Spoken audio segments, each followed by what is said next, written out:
Rahul Gandhi Twitter पर रोजाना किसी न किसी मुद्दे पर मोदी सरकार पर हमला बोल देते हैं।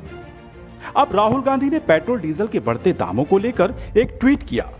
राहुल ने सवाल पूछा कि पेट्रोल डीजल के दाम कब कम होंगे, क्या जब अगले चुनाव होंगे तब? वैसे राहुल गांधी को यह सवाल मनमोहन सिंह से पूछना चाहिए था। इसका कारण हम आपको आगे बताएंगे, पर सवाल पूछा गया है तो इसका जवाब जानना भी बेहद जरूरी है। बहरहाल इसमें कोई दो राय नहीं कि पेट्रोल और डीजल के दाम रोजाना बढ़ रहे हैं। देश के कई हिस्सों में पेट्रोल 100 रुपए प्रति लीटर के पार पहुंच गया है। ऐसे में सवाल पूछा जाना तो लाजमी है, पर विडंबना देखिए कि जिसने ये सवाल पूछा है उसका जवाब उन्हीं ने छुपा रखा है। कितने तेजस्वी लोग हैं हमारे पास, कितने शानदार विचार रखते हैं जी। जिस पेट्रोल डीजल के दामों को लेकर कांग्रेस देश भर में प्रदर्शन कर रही है, असल में उस समस्या की सबसे बड़ी वजह कांग्रेस खुद ही है। एक्सपर्ट की राय जानने से पहले हमने गूगल करके जाना चाहा कि पेट्रोल और डीजल के दाम क्यों बढ़ रहे हैं। देखा तो कई तथ्य सामने आए। उनमें से एक सबसे महत्वपूर्ण चीज जिसे कांग्रेस कभी नहीं बताती वो है ऑयल बॉन्ड्स। अब ये ऑयल बॉन्ड्स क्या हैं और कैसे मोदी सरकार के गले की फांस बन गया है, इसे समझ लेते हैं। आपको जानकर हैरानी होगी कि पेट्रोल डीजल की बढ़ती कीमतों की ज्यादा जिम्मेदारी मोदी सरकार की नहीं बल्कि मनमोहन सिंह सरकार की थी। दरअसल पूर्व में कच्चे तेल के महंगा होने पर उसका पूरा बोझ आम जनता पर नहीं डाला जाता था, बल्कि सब्सिडी की व्यवस्था होती थी और इस सब्सिडी की राशि के बदले तेल कंपनियों को ऑयल बॉन्ड्स जारी किए जाते थे। इन बॉन्ड्स का मैच्योरिटी पीरियड 10 से 20 वर्ष का होता था। सरल भाषा में बताएं तो उस समय की यूपीए सरकार ने तेल कंपनियों को कहा कि हम आपको सब्सिडी नहीं दे सकते, लेकिन फिर भी आप तेल की कीमतें मत बढ़ाओ। इसकी भरपाई के लिए हम आपको बॉन्ड जारी कर रहे हैं जो हम धीरे धीरे चुका देंगे। ऐसा करने से जनता भी खुश हो गई और तेल कंपनियों को भी लगा कि पेट्रोल और डीजल की कीमतें ना बढ़ा के फौरी तौर पर भले ही नुकसान हो जाए, पर 10 से 20 सालों बाद तो पैसा ब्याज सहित वापस आ ही जाएगा। ये बर्बादी का पेड़ जो कांग्रेस उस समय लगा गई, उसके कड़वे फल बीजेपी के खाते में आ गए। उस समय बांटे गए ऑयल बॉन्ड्स अब मोदी सरकार को ब्याज के साथ चुकाने पड़ रहे हैं।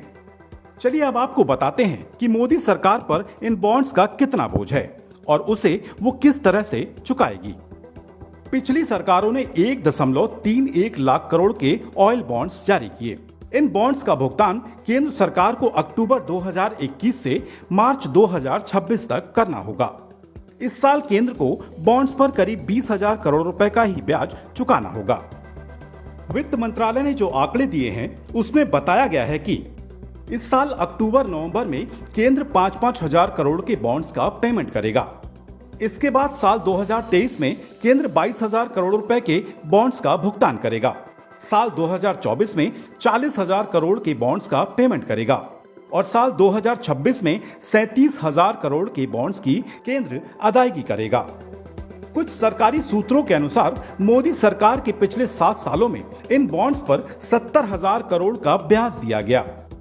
अगर हम पीछे थोड़ा सा जाकर के देखते हैं तो जुलाई 2010 में डॉक्टर मनमोहन सिंह सरकार ने पेट्रोल और डीजल दोनों को डीकंट्रोल कर दिया था। हालांकि पेट्रोल उसी समय उसका जो लागू हो गया, पेट्रोल डीकंट्रोल कर दिया गया, लेकिन जो उसका क्रियान्वयन है वो डीजल का वो 2014 में जाके हुआ, जब एनडीए सरकार सत्ता में आई।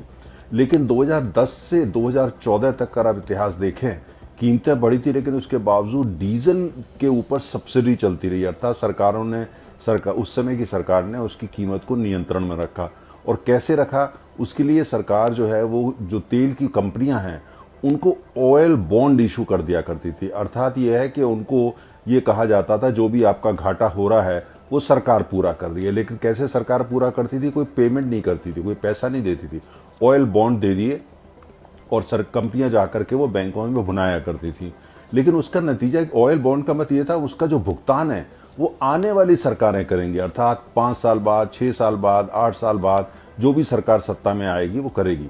तो वो सारा 2010 से 2014 तक उस समय जो कि सब्सिडी दी गई या जो कंट्रोल प्राइस थी डॉक्टर मनमोहन सिंह या कांग्रेस सरकार की, उस तमाम चीजों का जो भुगतान जो अरबों खरबों रुपया है वो आज तक जो है ये अब जो उसके बाद सरकार आई एनडीए की, एनडीए 1, एनडीए 2, वो सरकार आस्था उसका कर रही है। आपको बता दें कि साल 1996-97 के बाद केंद्र सरकारों ने तेल कंपनियों के घाटे की भरपाई के लिए ऑयल बॉन्ड्स जारी करने का फार्मूला निकाला था। ऑयल बॉन्ड्स जारी कर तत्कालीन यूपीए सरकार ने फौरी तौर पर तो ग्राहकों के लिए दाम स्थिर कर रखा था, लेकिन अब उसका भुगतान आम ग्राहकों की जेब से ही होना है।